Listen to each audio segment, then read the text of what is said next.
प्रश्न है और आपकी कांति और आपका जो प्रभामंडल है, तो आपके कुछ प्रश्नों का उत्तर शायद लोगों को इतना संतुष्ट करेगा कि वो उसे अपने जीवन में भी कायम रखेंगे। पहला प्रश्न इन सबों की तरफ से आपसे आपके समक्ष रखता हूँ।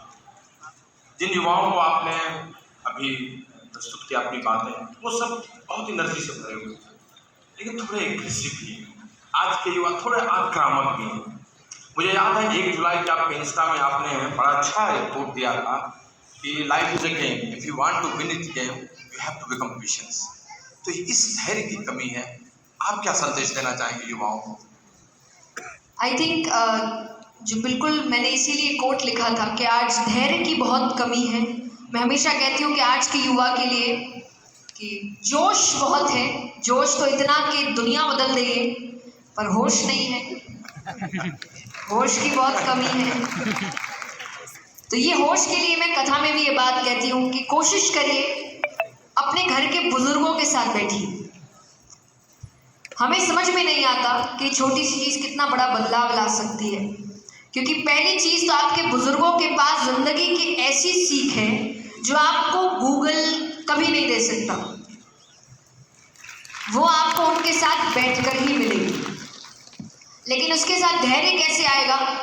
क्योंकि बुजुर्गों की आदत है कि एक तो वो एक ही बात को 10 बार दोहराएंगे और 10 बातें करेंगे, 10 में से 9 हो सकता है किसी काम की नहीं होगी, लेकिन जो आखिरी बात होगी वो आपकी दुनिया बदल देगी, आपकी ज़िंदगी बदल देगी।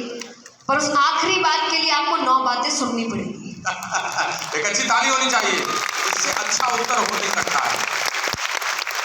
बुजुर्गों की बात आपने की, एक जो संदेश सबको, चाहे वो युवा हो या वयस्क हो, बहुत कुछ बदला है। विज्ञान ने विकास भी दिया और प्रगति भी दी है, हम कहाँ से कहाँ तक पहुँचे, लेकिन कहीं कहीं से कुछ सामाजिक मूल्य टूट गए, कुछ विसंगतियाँ आई हैं और सबसे अधिक अपने बुजुर्गों, अपने पिता माता, अपने भाई, उन सबों के लिए उनके घर में जगह की कमी हुई है। पहले तो छोटे से घर में ही 4 भाई बहन रह लेते थे, अब तो 3 BHK भी होता है, लेकिन माता पिता एक साथ 10 दिन भी रहने में जगह की कमी होने लगती है। क्या ये मूल्यों से हटना नहीं है? क्या ये संस्कृति को पीछे छोड़ना नहीं है? क्या भाई बंधु के साथ हम कुछ दिनों के लिए भी साथ नहीं रह सकते?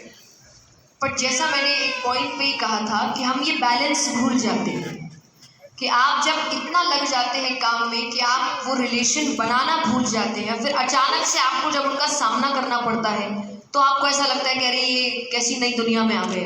और इसका एक बहुत बड़ा एग्जाम्पल है कोविड। जब कोविड के समय कईयों को लगा था कि अरे फैमिली टाइम मिलेगा, और 10 दिन में सबको ऐसा लग रहा था कि पति पत्नी से परेशान है, पत्नी पति से परेशान है, माँ बाप बच्चों से परेशान है, बच्चे माँ बाप से परेशान है। तो उस वक्त समझ में आया कि बॉन्ड कितना खोता जा रहा है और आप भाग दौड़ में इतने चले गए कि आप अपने रिश्तों को ही भूल गए। तो आपको जैसे पौधे को समय समय पर पानी देना पड़ता है, वैसे आपको रिश्तों को भी समय समय पर समय देना पड़ता है, तभी जाकर आप बॉन्ड बना सकते हैं। क्या बात है। तो संदेश यही है कि आपके पैसों की गाथा, आपके पदों की गाथा वह महत्वपूर्ण नहीं है, महत्वपूर्ण है रिश्तों की गाथा, जो इन्होंने कहा।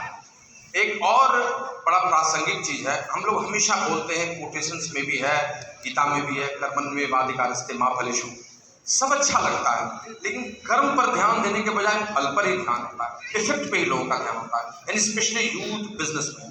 तो आप तो अध्यात्म से भी और प्रेरणा से जुड़ी हुई हैं, आप कुछ संदेश दें तो शायद इन्हें पता चले। नहीं, देखिए वही वाली बात है कि इसमें संदेश आपको पता है क्या है ना, बस हम ही नहीं कर रहे हैं। तो ये वही वाली बात है कि 2 रास्ते हैं, एक तरफ लिखा है कि आगे खाई है और एक तरफ लिखा है कि यहाँ अच्छा रास्ता है। यानी कर्म करोगे तो अपने आप फल मिल जाएगा, आपकी डेस्टिनेशन जो है आपको मिल जाएगी। ये खाई वाला रास्ता है जहाँ आपको फल भी नहीं मिलेगा, टेंशन भी होगी, जर्नी भी एकदम दिक्कत में जाने वाली है।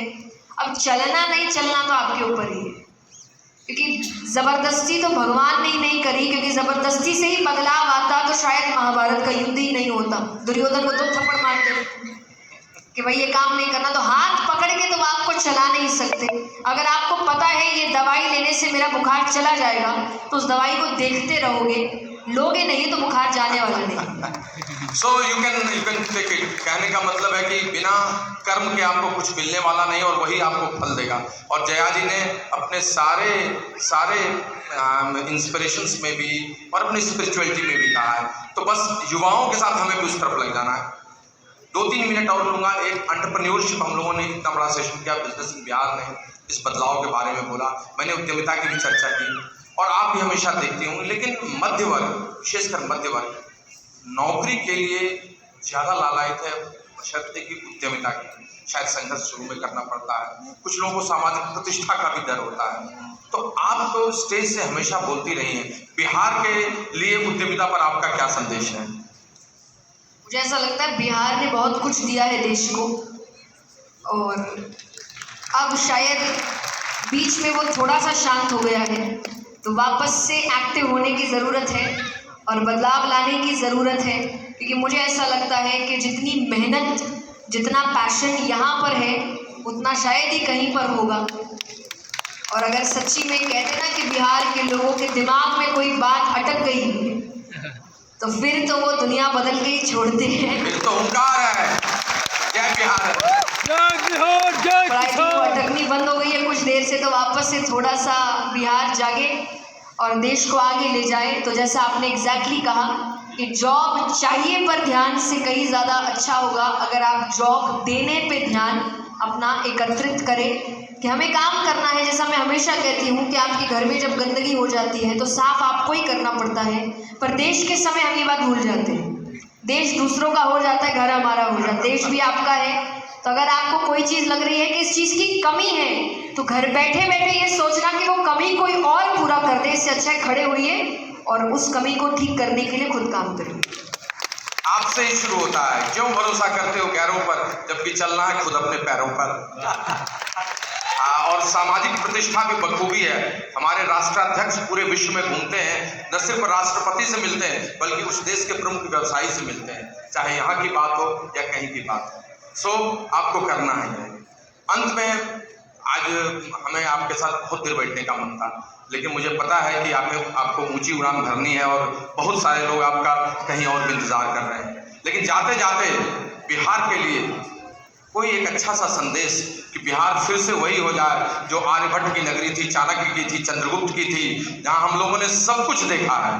आपका एक प्यारा सा संदेश बिहार वासियों के लिए। आई तो संदेश आई थिंक हमने काफी बातें कर दी, तो जो वो चाह रहे हैं वही कर देते हैं। किशोरी कुछ ऐसा इंतजाम हो जाए, किशोरी कुछ ऐसा इंतजाम हो जाए, जुबां पे राधा राधा राधा नाम हो जाए, कि जुबां पे राधा राधा राधा नाम हो जाए, किशोरी कुछ ऐसा इंतजाम हो जाए, किशोरी कुछ ऐसा इंतजाम हो जाए। आप सबों की तरफ से इनको बहुत सारा नमन, वंदन और अभिनंदन।